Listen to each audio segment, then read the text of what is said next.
r/AskReddit by Reddit and chill. Married couples who sleep in separate rooms. Why do you do this? My parents do this. My mom likes to sleep with the TV on. My dad snores and steals sheets. My mother claims sleeping separately saved their marriage. Sounds like me and my husband, except my husband doesn't steal the sheets.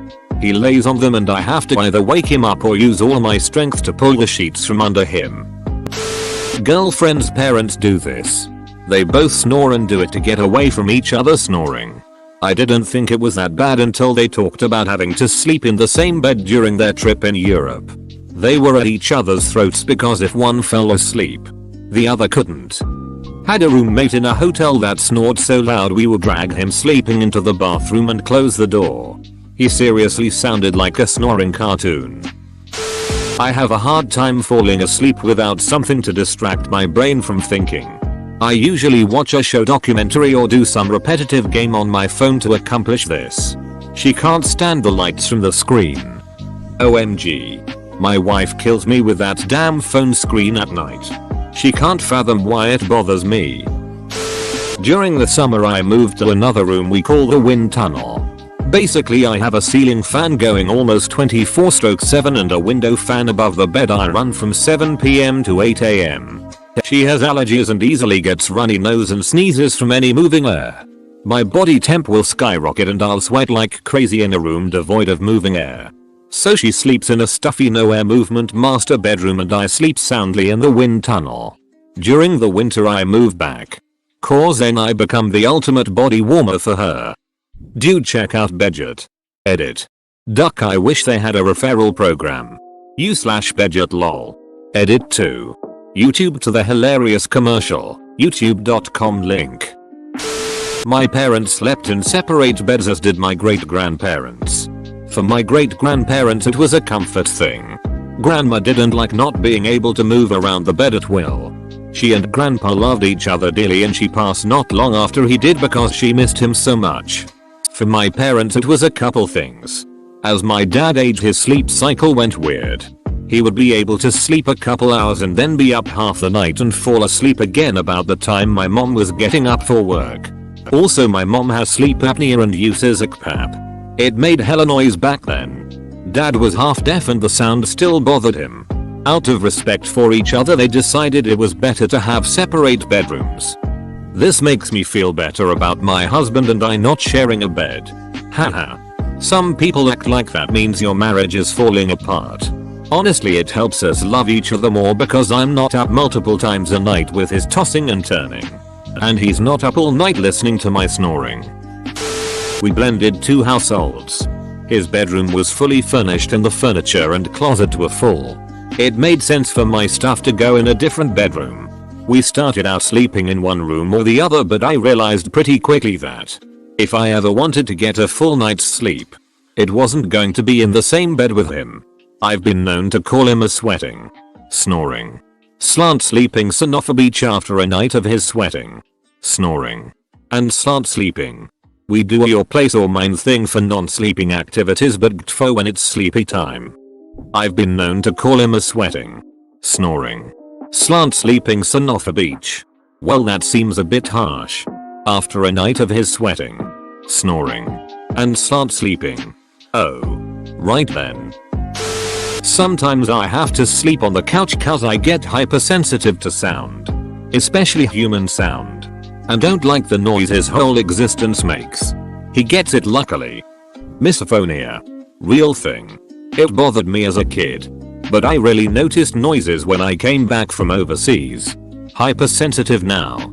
I am actually surprised misophonia has not ended up being a reason for a percentage of violent crimes and disorders. I don't believe it's even on the newest DSM. Sleep cycles and she violently tosses around. I've been asked by my commander if I got into a fight when I showed up to duty with a black eye. Gosh, I got up one morning then came back to bed and didn't know my BF had curled up and was laying on my pillow. Elbowed him in the nose super hard. It was dark and I'm blind. It didn't break his nose but it bled a lot. I stopped. I learn it'll feel bad about it. Now I very gently pat around everywhere before I crawl in bed. A few months later he elbowed me hard in the forehead on accident. XD didn't hurt at all but did startle me, haha. If I even try to sleep on the couch in another room I will wake up to her on top of me. Is this your SO or your dog? Lol. I do this. I am an absolute terrible person to share a bed with. I snore like a passing semi-truck and apparently, I'm told, flail wildly in my sleep. When we first got married I kept waking up to an empty bed. She would join me for an hour until I was asleep. Then retreat to the couch. After a week or two I got fed up and just went to the couch first. Then started several months of us trading off for the couch. Eventually I just went and bought a twin mattress and tossed it in the office. That became my bed. And when we got a bigger house, I just set up in a separate room. Have you been checked for sleep apnea?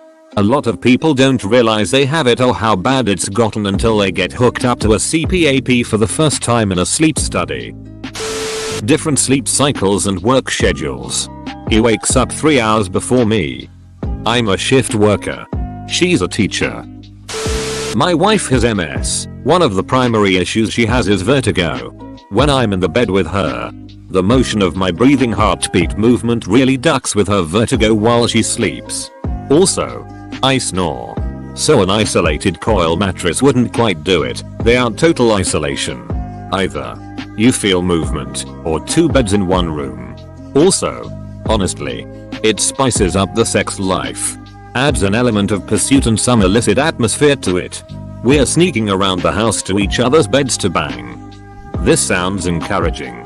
Every story that I have read so far seems really positive in the sleep section.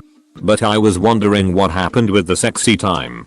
It sounds really cool that it spices up things. He snores. I have a casual acquaintance that I know sleeps in a different room than his wife. I was curious about why, but I felt it was too personal to ask. And then we went on a bachelor party and I stayed in the same room as him. When we heard him snore, we all knew why. Not separate rooms, but a king bed and separate blankets. We sleep way better. I am a notorious blanket hog and he's always hot when he sleeps. Then we can be close when we want to and separate when we need a good sleep. My husband and I have used separate blankets since right after he first moved in when we were dating. For the same reasons. I'm a blanket hog and love a thick comforter. He can make do with just a thin sheet.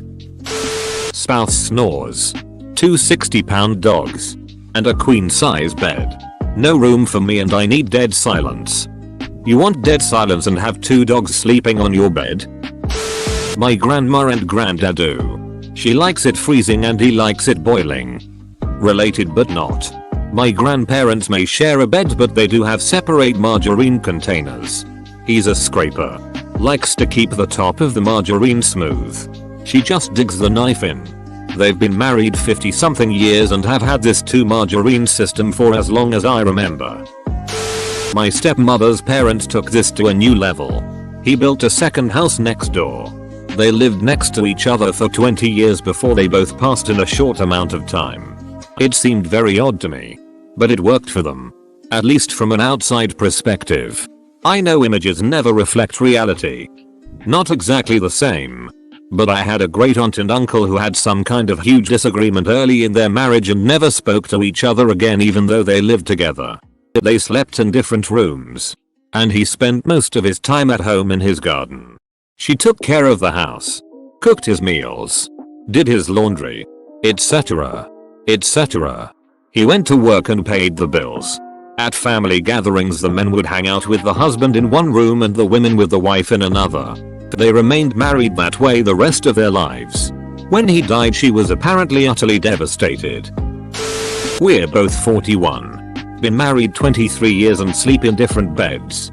First half of our marriage we always slept in the same bed. Of course there was the occasional crying kid who wanted mommy to sleep with them.